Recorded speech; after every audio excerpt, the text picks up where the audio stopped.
एक बार की बात है, दो राज्यों में युद्ध छिड़ गया। जो छोटा राज्य था वो बहुत डरा हुआ था, क्योंकि उसके सैनिकों की संख्या बहुत कम थी। थोड़ी कम नहीं, बहुत कम थी।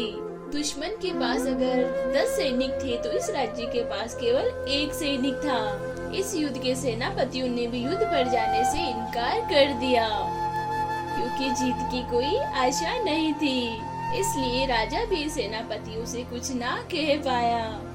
परंतु राजा पीठ दिखाने वालों में से नहीं था। उसने एक फकीर से प्रार्थना की अपनी सेवा का नेतृत्व करने के लिए। सेनापति हैरान थे कि आखिर राजा को क्या हुआ है। क्या अगर हमने मना कर दिया तो राजा एक फकीर को सेनापति बनाएगा? एक फकीर को जिसे युद्ध का कोई अनुभव ना हो, जो कभी युद्ध पर गया नहीं, जिसने कभी युद्ध तक की बात भी ना की हो, उसे राजा सेना के नेतृत्व की बात कर रहा है। बड़ी अव्यवहारिक बात थी, पर वो फकीर राजी हो गया। राजा को डर तो था, पर पीठ दिखाने से अच्छा वीर गति को प्राप्त होना। सैनिक भी फकीर के साथ जाने से डर रहे थे, पर फकीर जोश से भरा हुआ था। सेनापति भी पीछे पीछे हो लिए कि भला देखे तो सही आखिर होता क्या है। जहाँ दुश्मन के पड़ाव पड़े थे उससे कुछ ही दूर एक छोटा सा मंदिर था। वहाँ फकीर ने सारे सैनिकों को एक जगह इकट्ठा कर लिया और बोला, इससे पहले कि हम युद्ध पर जाएं, कम से कम भगवान से आशीर्वाद तो ले ले, उनसे पूछ तो ले आखिरकार उनकी मर्जी क्या है। अगर जीतना है तो आगे बढ़ जाएंगे और अगर हारना है तो वापस लौट जाएंगे। राजा से कह देंगे कि भगवान की मर्जी यही है तो हमारी हार निश्चित है, तो व्यर्थ में हम क्यों मरे। सैनिक भी इसी बात से राजी हो गए, क्योंकि वो भीतर से डरे हुए थे।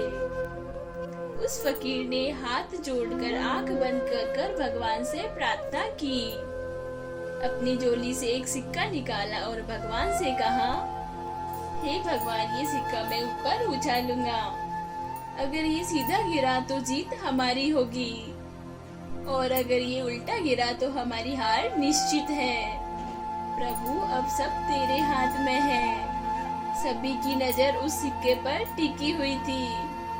फकीर ने सिक्का उछाला और चमचमाती धूप में नीचे गिर गया। सिक्का सीधा गिरा था। जीत तो निश्चित थी। फकीर ने सैनिकों से कहा, अब फिक्र छोड़ दो और ये ख्याल अपने दिल से निकाल दो कि तुम हार सकते हो। अब इस धरती पे तुम्हें कोई हरा नहीं सकता। ईश्वर का आशीर्वाद अब हमारे साथ है। बस फिर क्या था, सारे सैनिक बुलंद हौसलों के साथ युद्ध में कूद पड़े। 7 दिनों के अंदर उन्होंने दुश्मनों को परास्त कर दिया। उस सेना को जो आकार में उनसे 10 गुना बड़ी थी। उन्होंने उस युद्ध को जीता जिन्हें जीतना असंभव लग रहा था। युद्ध को जीतकर जब सेना वापस लौट रही थी तो उस फकीर ने उस सेना को उस मंदिर के सामने रोका और कहा, ठहरो, ये वही मंदिर है जहाँ भगवान ने हमें जीत का आशीर्वाद दिया था।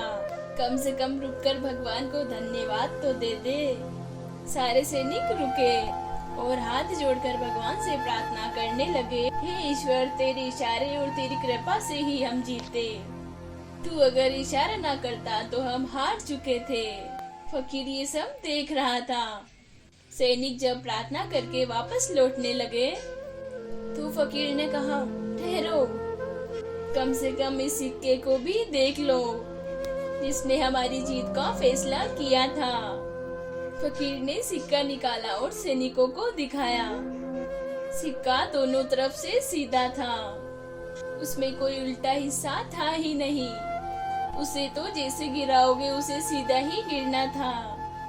अब फकीर ने कहा, सैनिकों, अब तुम खुद को धन्यवाद दो। ना भगवान ने तुम्हें जिताया है और ना ही सिक्के ने तुम्हें जिताया है, तुम्हारे अंदर के आत्मविश्वास ने। तुम जीत की आशा से भर गए थे, इसीलिए जीते। तुम निश्चित रूप से हारते, क्योंकि तुम हार के डर से भरे हुए थे। तुम निराश थे, तुम जानते थे कि हारना ही है, पर तुम जीते, क्योंकि तुम्हें अपनी जीत पर विश्वास हो गया था।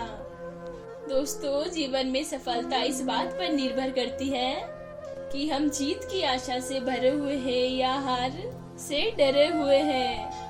इसीलिए कभी डरना मत, कभी हार मत मानना, अपना ऊपर भरोसा रखना, क्योंकि आत्मविश्वास की ताकत ही असली ताकत होती है।